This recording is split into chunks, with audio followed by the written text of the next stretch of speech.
Hello, मी स्वप्नाली आणि स्वप्नालीच रेसिपीमध्ये आपल्या सगळ्यांचं खूप खूप खूप मनापासून स्वागत. तर आजची रेसिपी आहे आपली खपली गव्हाच्या रव्यापासून केलेला शिरा किंवा लापशी म्हणता येईल याला. तर चला तर आपण आता सुरुवात करूया. तर सगळ्यात आधी कुकरमध्ये एक 4 ते 5 चमचे तूप टाकले. ते सगळे मेल्ट झाल्यानंतर त्यामध्येच 2.5 कप असा खपली गव्हाचा रवा टाकून भाजायला घेऊयात.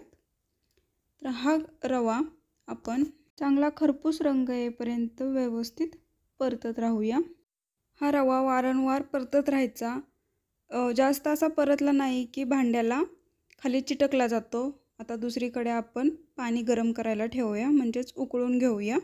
हे बघा, तुम्ही बघू शकता, हा असा वारंवार आपण परतत राहायचा रवा.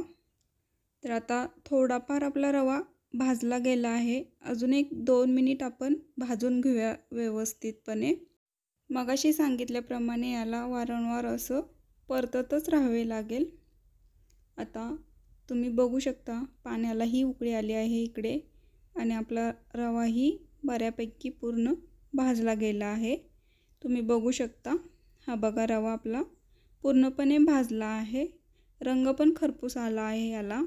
तर आता आपण यामध्ये उकळलेलं पाणी घालून घेऊया. उकळलेलंच पाणी यामध्ये घालायचं, थंड पाणी यामध्ये घालायचं नाही.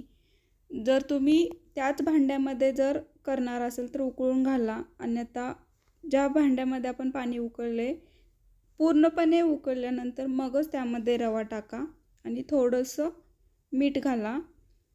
आणि मीठ घातल्यानंतर कुकरला झाकण लावून याच्या व्यवस्थित अशा 4 शिट्ट्या करून घ्यायच्या आपण. हे बघा, आपण 4 शिट्ट्या करून घेतोय. तोपर्यंत इकडे एका पातेल्यामध्ये आपण जेवढा खपली गव्हाचा रवा घेतला तेवढाच गूळ घ्यायचा आणि एका पातेल्यामध्ये आपण तो गॅसवरती वितळायला ठेवूया. वितळायला का ठेवायचा हा मी पुढे सांगेनच. तोपर्यंत आपण इथं वितळवायला ठेवूया. आणि आपल्या कुकरच्या इकडे 4 शिट्ट्या होत आहेत आणि 4 शिट्ट्या झाल्या की आपण त्याची पूर्णपणे वाफ जाऊ द्यायची. स्वतःहून वाफ काढायची नाही. तर आपण याची स्वतःहून वाफ का काढायची नाही, तर आपण जेव्हा 4 शिट्ट्या करून घेतल्या तेव्हा पूर्णपणे याची वाफ बाहेर पडली नसते. आतमध्ये थोडीशी स्टोअर झालेली वाफ असते. त्यामुळे आपला रवा जो आहे तो व्यवस्थित वाफेवर अजून चांगला शिजला जाईल. आणि हा बघा, तुम्ही आता बघू शकता, आपला रवा पूर्णपणे मऊ असा शिजला आहे. तर आता याला थोडंसं हलवून यामध्येच मी आता जो वितळून घेतलेला गूळ होता तो या गाळणीच्या साहाय्याने गाळून घेते.